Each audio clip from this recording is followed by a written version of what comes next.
He is the host of his YouTube channel, A.M. Hoops. We have the pleasure in welcoming Casey Keirnan onto Hoopsology. How's it going, Casey? Hey guys, what's up, Justin, Matt? Thank you so much for having me. I appreciate it.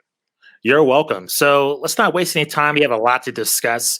And I want to talk about Kyrie Irving. And I don't know if you caught his press conference with the media, him just discussing returning. Honestly, just full disclosure, it kind of broke my heart. And I just want to ask you point blank, do you feel he should be playing basketball right now? Or do you think he should just be focusing on just his political issues that he's dedicated to, his charitable contributions he's doing? Is basketball really the right place for him right now? I would think so because he's a great basketball player, but clearly he is passionate about that other stuff as well. I think it really comes down to the team and how much leeway they're willing to give him. And if their expectation is for him to be 100% invested with his time and with his mental energy, then I think that expectation is misguided, right? And so, I think a lot of things in life have to do with our expectations. There's a saying that I live by once in a while, which is that an expectation is a resentment in waiting, right? So if I expect something, more oftentimes than not, I'm going to be let down. So I think from a fan's perspective, from the team's perspective, if they expect him to be all in like Kobe was, Kobe had that philosophy really of a Mamba mentality. He was famous for getting up at 3 a.m. and working out, he was elite offensively and defensively because he was singularly focused. That's not Kyrie. But if they expect him to miss games once in a while, all that stuff, and be who he is, then yeah, he should be playing basketball because he's a great basketball player. You know what I mean? It all has to do with what we expect. For sure. It just seemed like he just seemed totally checked out. And I think, but it was refreshing because he's known to be adversarial with the media some way. He seemed fairly honest in that interview.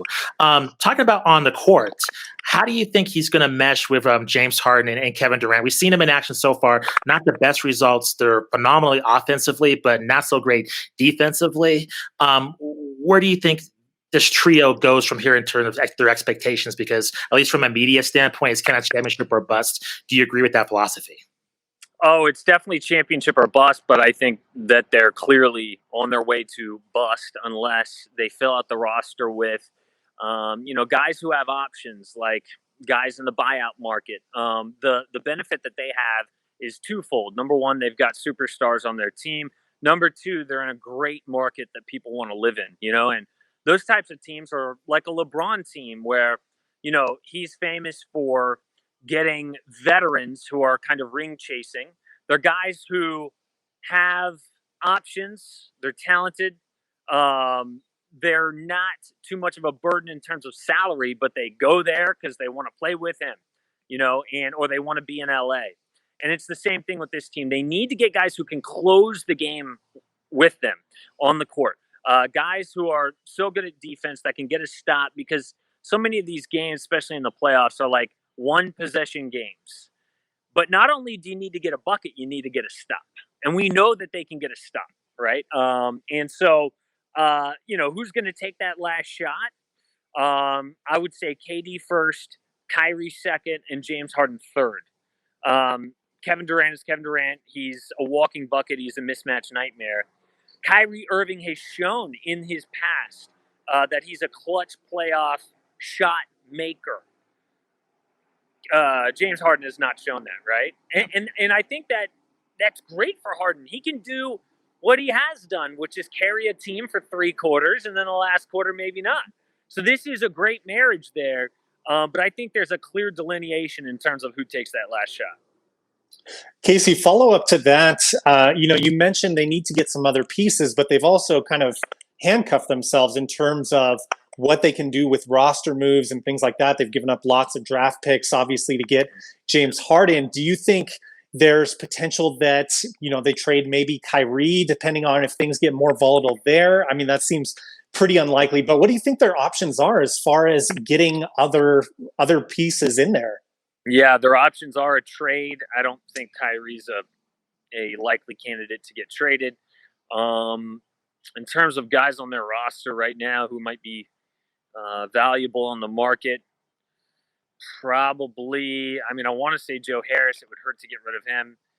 But the buyout market is the main thing.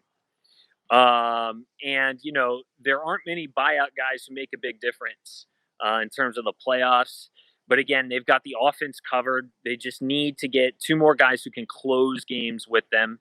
That's why it's a long shot. You know, it's to me, it's a long shot that the Nets win a championship this year. But you know, it's we say championship or bust, but they've got guys under contract for next season too.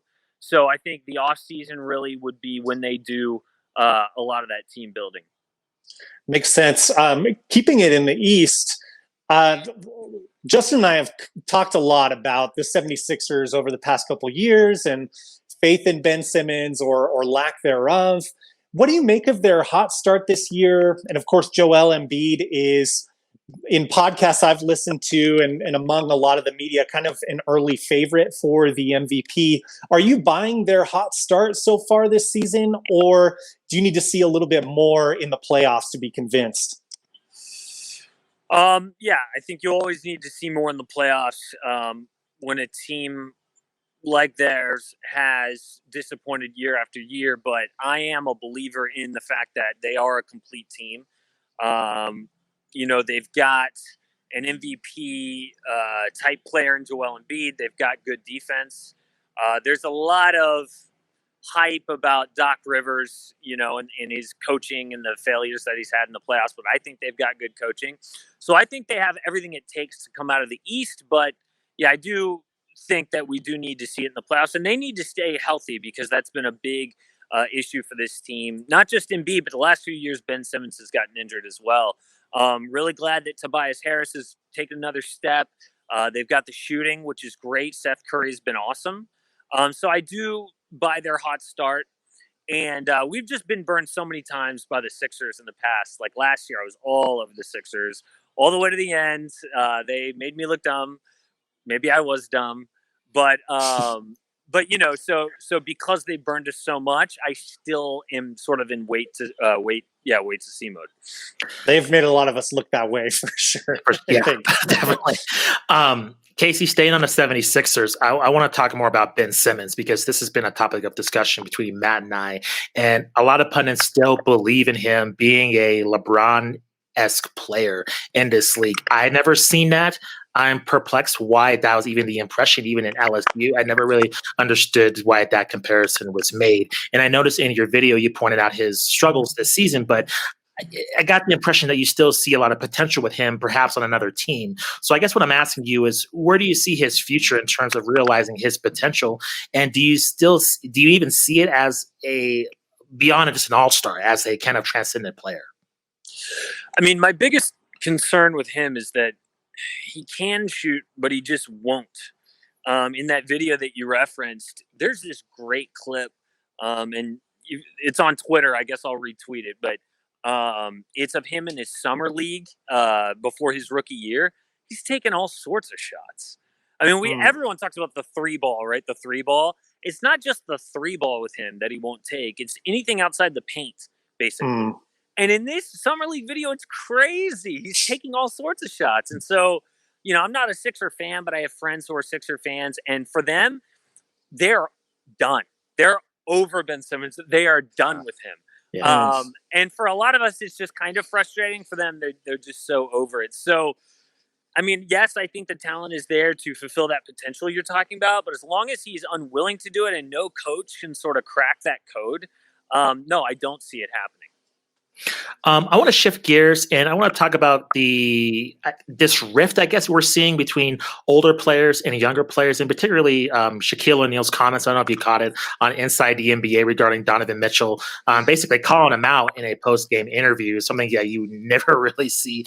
I guess I just want to get your thoughts in terms of was that an appropriate time for Shaq to call out Donovan Mitchell just right after he had a very impressive win, and also the Jazz, the way they performed this season? And not only that, but Shaq's history with just JaVale McGee, Dwight Howard. It just seems, and even with Charles Barkley and Draymond, it seems like they're passing on this advice, and it may not be wanted by these young players. What do you make of this whole situation? I think that the retired players hating on younger players thing is overblown, because these guys, their job is to, I don't want to say criticize, but analyze. And anytime you're analyzing, you're going to be pointing out the good and the bad, right? And so I think that it's such a sensitive thing whenever anyone points out anything negative. It's their job. It's their job to point out what guys are doing right and what they're doing wrong. Now, of course, you can take it a step further, like when Chuck with his triple single comments about Draymond, or with Shaq and JaVale McGee doing the Shaq and a Fool, and like the Shaq and a Fool Hall of Fame that JaVale McGee was in. Basically, that's taken to another level. And honestly, it's like, for me, I would have a thicker skin, or I would like to have a thicker skin if I was those stars. But with Donovan Mitchell, the whole point, and it gets lost in what Shaq, that one little clip with Shaq and Donovan Mitchell, the overall point was that Kenny Smith's categories for being a superstar is that you must dominate in 3 of 6 things. It's points, passing, rebounding, defense, leadership, and pace. That's what he said, right? And I think you can say that Donovan Mitchell's great at scoring and leadership, but nothing else. I mean, that was their point, right? But the thing with Donovan Mitchell on that team is he doesn't need to be. We don't know what kind of defensive, what kind of rebounding, and what kind of assist numbers Donovan Mitchell could get if he treated the game like Russell Westbrook. But is that what we want? No, right?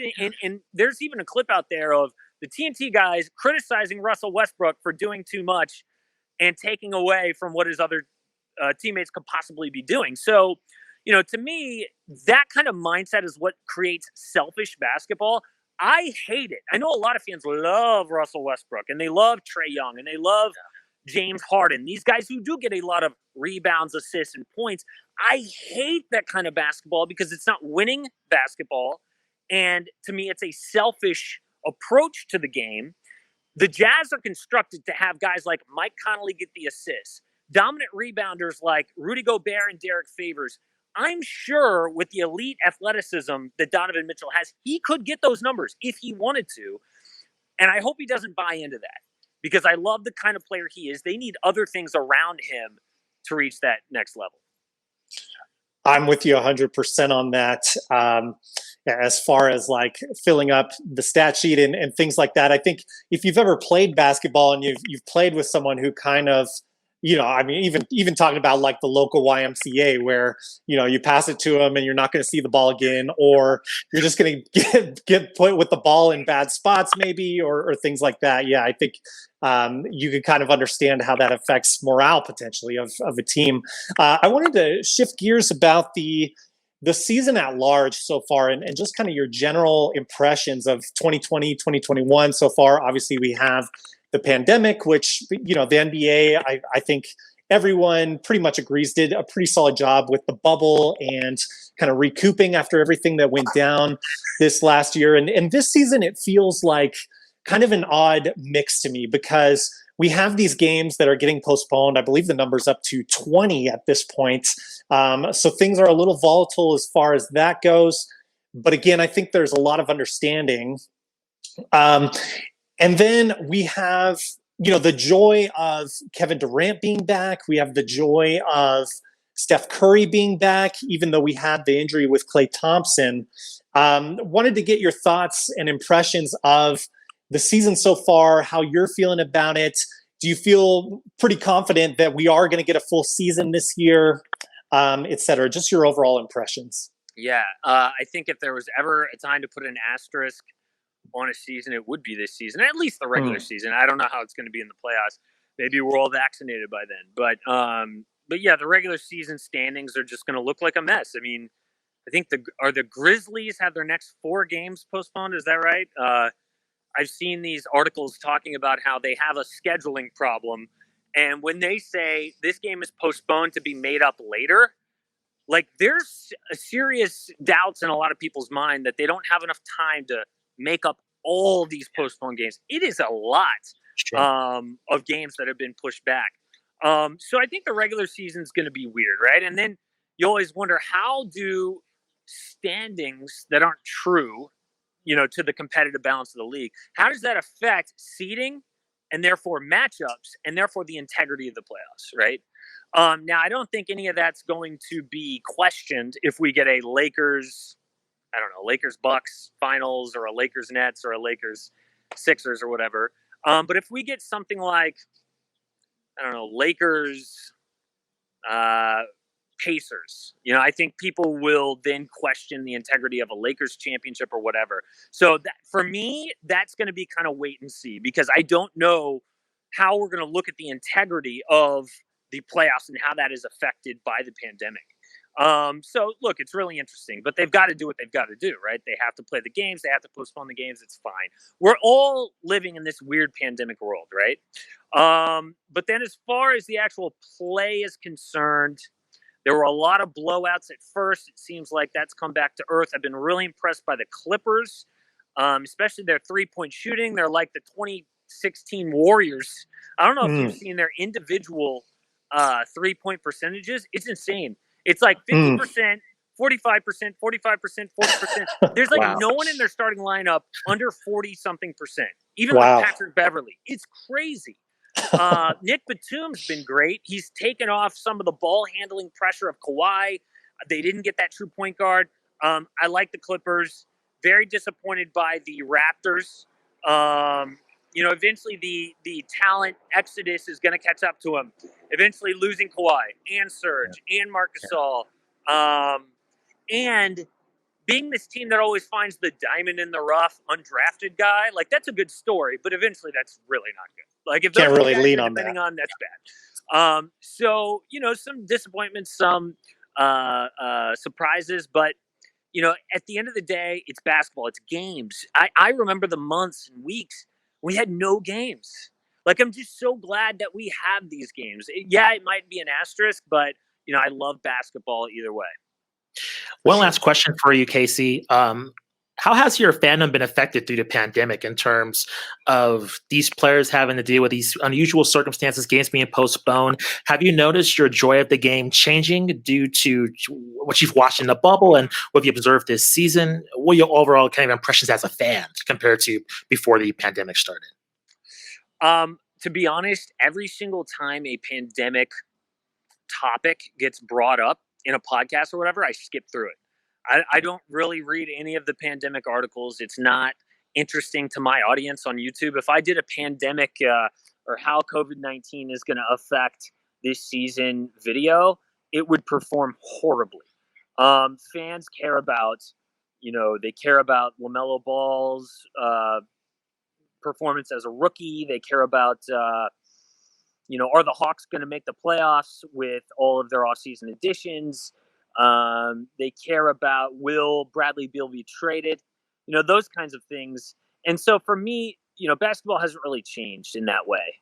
I trust these guys. They're a lot smarter than me, Adam Silver and the scientists that they have employed. So to me, it's as much of a non-factor as it can be, really. Got it. Well, Casey, thank you very much for joining us. Please plug where our listeners and viewers can find you on social media and what you're up to in the new year here. Yeah, really, the main thing is the A.M. Hoops YouTube channel, just dropping 5 videos per week. I feel like I'm doing my little intro. 5 videos per week, always at 5 p.m. Eastern. And, at Casey Keirnan on Twitter. There's the A.M. Hoops podcast. So really, Twitter and the YouTube is where people can find me. Nice. Well, Casey, thank you very much for joining us and taking time out of your Saturday. We truly appreciate it. Absolutely, guys. Appreciate it. Thank you, Casey.